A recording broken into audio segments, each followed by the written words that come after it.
Well, hello there. Kumusta po kayo? And thank you for tuning in to another edition of Paul the Goodman Presents Art.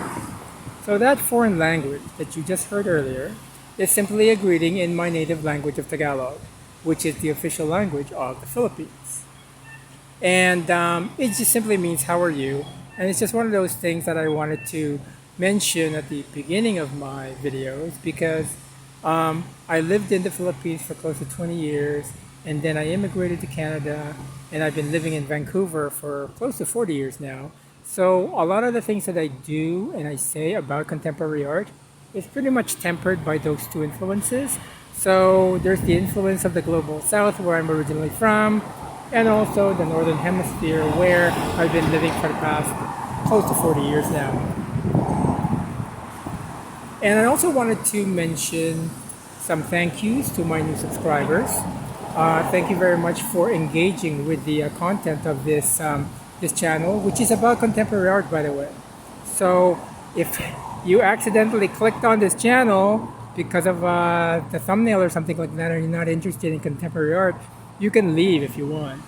But to those of you who stay, I'd really appreciate it, and hopefully we can engage with each other in a meaningful conversation of art here in my fair city of Vancouver, also known as, well, I wouldn't say also known as, but I wanted to acknowledge the fact that we are on the unceded and ancestral territories of the Musqueam, Squamish, and Tsleil-Waututh nations, commonly known as the city of Vancouver. So we are on Powell Street, 603 Powell Street to be exact, in a neighborhood called the Downtown East Side. To be honest, it's a tough neighborhood. But it's also tough neighborhoods that tend to sort of like have a lot of artistic enclaves and creative organizations, and we are in front of one of them. So you see this building, it's a really wonderful, colorful building, is an artist studio building, and this is where a gallery called Afternoon Projects is actually situated. So I'm going to have a lot of that information down in the description area. But first of all, what we'll do is we'll go inside and have a look at the current exhibition of works by Bronson Smillie. So we're just going to go through the front door. So the gallery is often open from Thursdays, Fridays, and Saturdays from 1 p.m. to about 5 p.m. And you'll have some information in the description area so that you can check their website to see, and you can also sort of subscribe to their newsletter. That would be great to sort of know what types of exhibitions are being shown.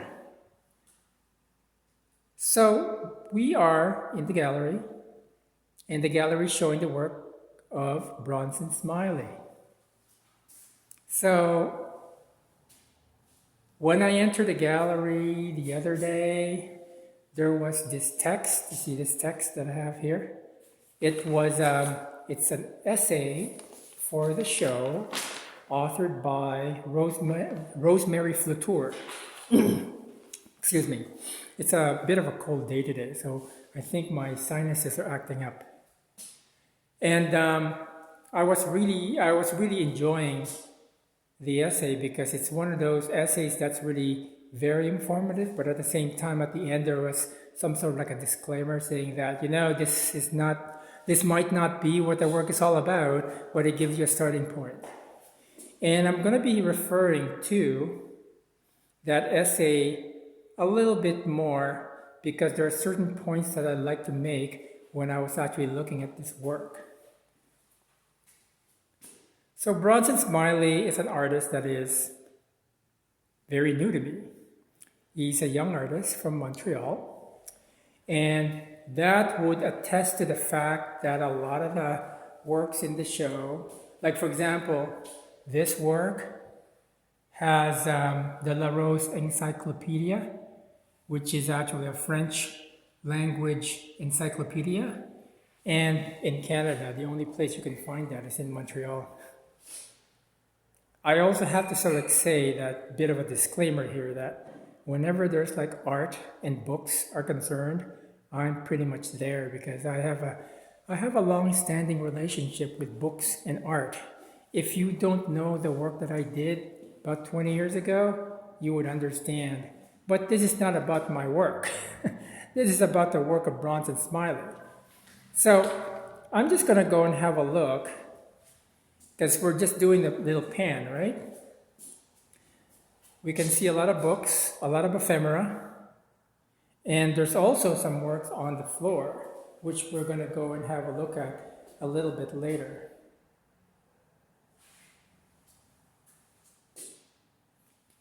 So when we look at some works, like for example, this work, it's a work on paper that's been framed, and it looks like pages from a telephone book, a personal telephone book. And on the page are these dots. Some of them form a loop. Some of them are very straight. They're very colorful. They look like they're made from pencil, colored pencil. And then I want to show you the book pieces here as well. This is an encyclopedia of the young. That's what l'encyclopédie de la jeunesse means in English. And as we move closer, you'll notice that there are holes that are plugged in with buttons, and some of them are actually felt. You know the felt that you buy to sort of protect, well, you put them under furniture so that it protects your hardwood floors. You know what I mean? Those types of things. And there's a lot of buttons. I wonder if he inherited these buttons. And then there's also this illustration of I guess a representation of a house, a two-story house with an attic. And we'll get to that a little bit later too. And then we're going to go here to this piece, which is kind of reminiscent of the types of work that I showed you earlier. In this case, these are still pages from an address book, but there's also this, I think these are colored pencils, in these sort of like curved loops. And we're going to get back to that a bit later as well. I'm saving the not really a critique, but more like my observations for later on, because a lot of this is going to be significant as we examine the works. This is another encyclopedia for the young, and it's been sort of like worked on in a similar way from the other piece. Funny enough, when I saw this piece earlier, because I mentioned it's a cold day today, right? So when it's cold, a lot of things get sort of like, wood tends to sort of like, a lot of the moisture in wood gets sucked out. This was actually sort of like sagging more than it is sagging now. So this one is a little bit taut now, so maybe it's the cold weather that's actually made it do that. And as we go here to this wall, there are these other more playful sort of like round things. There's this felt pad that's over there in the center. And then you see these round bits, the brown ones, look like they're cork. And then it looks like colored pencil as well. And similar in vein to this are the hoops. They look like shepherd sticks, and treatment with colored pencil as well. Now, I'm going to try and put as much of the essay in the description area. YouTube only gives me maximum of 5,000 characters, but it's a really wonderful read. And I'd like to share some of it with you by simply quoting from it. Because the writer, Rosemary Flutur, when looking at this work, had mentioned the primary focus, not only as a constructive framework, but as a philosophy. So that made me think about this entire show more in a very philosophical vein. There was also mention of Mondrian, and as we know, Mondrian tends to sort of like pare down shapes to their most basic essence. It's sort of like looking at the economy of structure, the economy of shapes, the economy of line. And a lot of the work here tends to sort of like look at that entire lexicon, sort of like looking at the world in very simple terms. I mean, when you look at this, the works, the materials that went into the creation of the works, they're very humble materials. They're almost materials that, you would get at the Home Depot or a dollar store. Like for example, a thrift store, you can probably find address books in a thrift store. And dollar stores usually have those really cheap little colored pencils. And where else are you going to go and get those felt sort of like furniture savers, I guess you can call them, but in a dollar store. And also in the very bottom of this, on the floor, are these blocks. And as we go through, it's gonna go and spell out the word troubles making. And these blocks are also very easy to find at a toy store. But the most important thing to sort of remember about this work is that it's not coming from like an art store, an art supply store. They're all very, very convenient places to just get the necessities that you need for daily living. And there's also another quote that I would mention from the essay, saying about the use of repetition, order, economy, and harmony.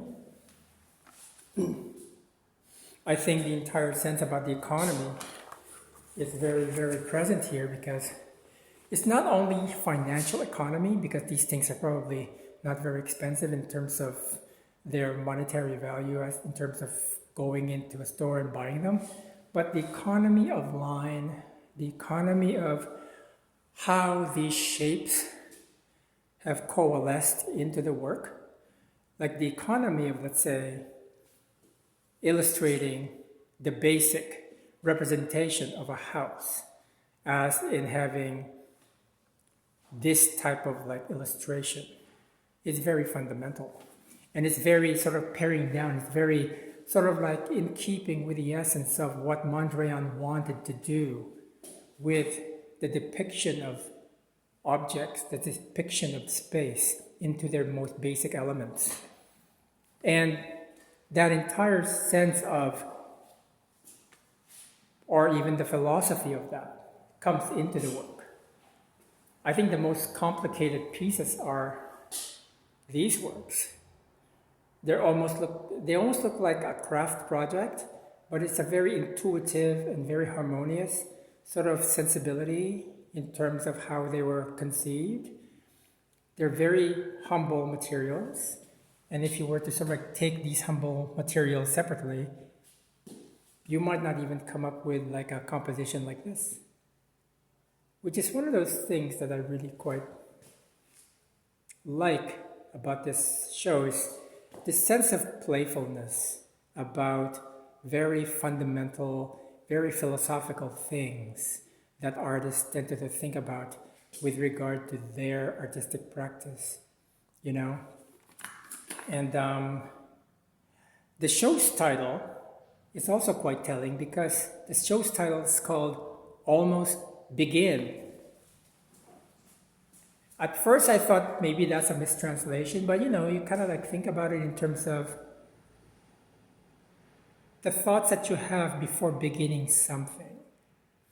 What are your thoughts when you start to begin something that will lead toward some form of fruition for a project?